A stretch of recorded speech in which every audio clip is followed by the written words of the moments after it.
Good afternoon to everyone. देखो CGL 22 mains हो गया है। मैं एक दो बच्चे लोग से बात किया, ज़्यादा लोग से बात नहीं किया। एक बच्ची से बात किया जो ज़्यादा अच्छे से मेरे को काफ़ी टाइम लेके हर चीज़ बताई कि किस तरीके से कौन सा चैप्टर पूछा गया है, कौन सा सब्जेक्ट पूछा गया है, कहाँ से कितने क्वेश्चन आए। जिस तरीके से मैं पूछते गया ना, उस तरीके से वो बताते गए। तो देखो मैं आप लोगों को बता देता हूँ, थोड़ा सा इससे आपको आइडिया मिल जाएगा। और इससे थोड़ा ना जो डर लग रहा होगा ना, कल परसों से मैं भी परेशान हूँ, सर डर लग रहा है, बहुत लोग मैसेज करते हैं भैया डर लग रहा है, क्या करूँ क्या नहीं करूँ। तो जो थोड़ा डर लग रहा है ना, डर एकदम खत्म हो जाएगा। मैं एक एक सब्जेक्ट को बारी बारी से 2-2 मिनट, 1-1 मिनट टाइम लेकर ना अच्छे से समझा दूंगा। देखो पहला है मैथ्स।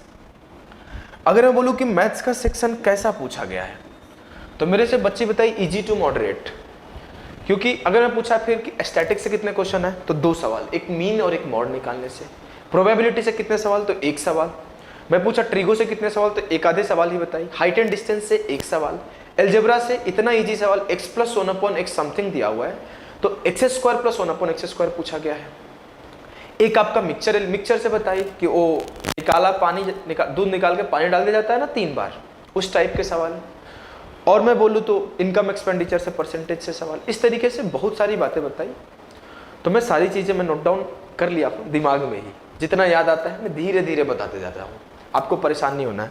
लेकिन जो मैं कंक्लूड कर पाया उसकी बातों से, जितना मैं कंक्लूड कर पाया वो है कि जो पेपर आया है ना, वो ईजी टू मॉडरेट आया है। मैथ्स के सेक्शन में आप इजीली 25 तक अटेम्प्ट कर पा रहे थे। करने वाले तो 30 में 30 भी किए होंगे, लेकिन मैं 25 तक बच्चे अटेम्प्ट आसानी से कर लेंगे। अगर मैं बात करूं कि रीजनिंग कैसा आया, तो रीजनिंग के बारे में देखो बताता हूं। रीजनिंग थोड़ा सा मॉडरेट टू डिफिकल्ट आया है, जिससे सीटिंग अरेंजमेंट से और भी अलग अलग टाइप से एक आधे क्वेश्चन बोल रही थी पूछा गया है। सीटिंग अरेंजमेंट या फिर कुछ और बोली थी, ध्यान नहीं है। ओवरऑल अगर रीजनिंग का बात करें तो थोड़ा सा मॉडरेट आया है। इसमें सारे क्वेश्चन अटेम्प्ट करना थोड़ा डिफिकल्ट रहा होगा, आसानी से अटेम्प्ट नहीं हो पा रहे होंगे। और कुछ चीज़ें जो है रीजनिंग में अभी जो प्रैक्टिस प्रीवियस ईयर कर रहे होंगे ना, उसी टाइप से। अब मैं बात करूँ इंग्लिश का। इंग्लिश में पूछा तो एक एक सेक्शन में आराम से पूछा था भाई, तो वो ग्रामर एकदम ईजियर साइड आया है। कॉमन एरर से 3-4 सवाल थे, और डायरेक्ट से कुछ सवाल, और एक्टिव पैसिव से कुछ सवाल। टोटल 8 या 9 सवाल होंगे।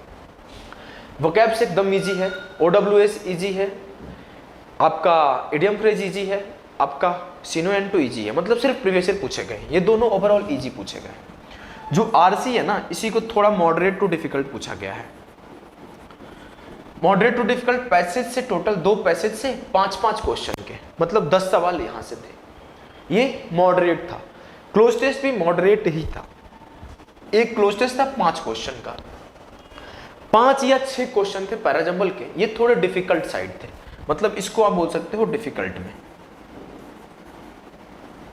तो इंग्लिश से थोड़ा सा मॉडरेट टू डिफिकल्ट पेपर आया है, बात को समझो। फिर आता है द गेम चेंजर।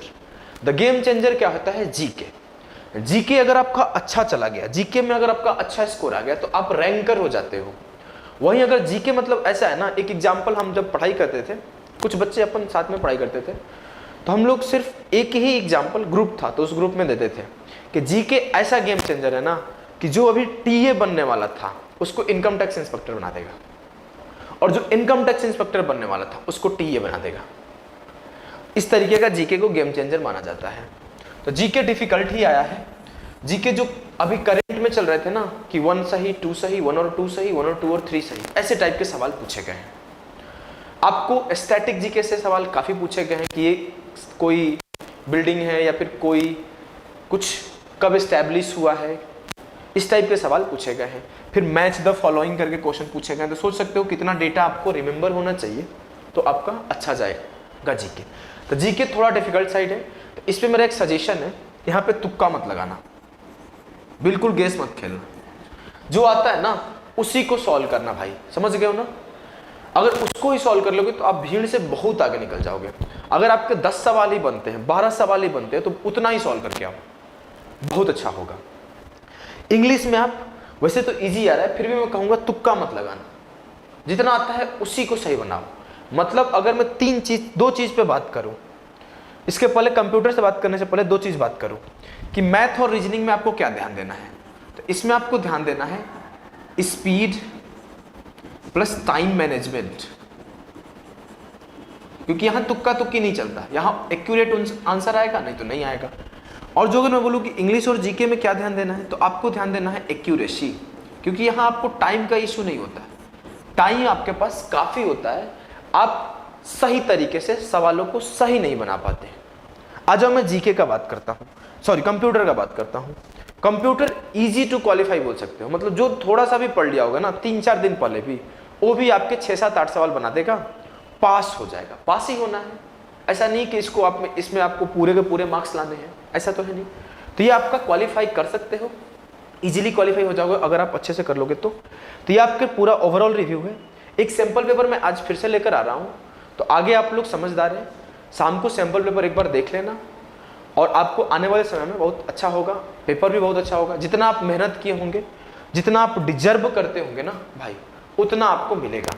तो अभी के लिए इतना ही, मिलते हैं शाम के क्लास में सैंपल पेपर।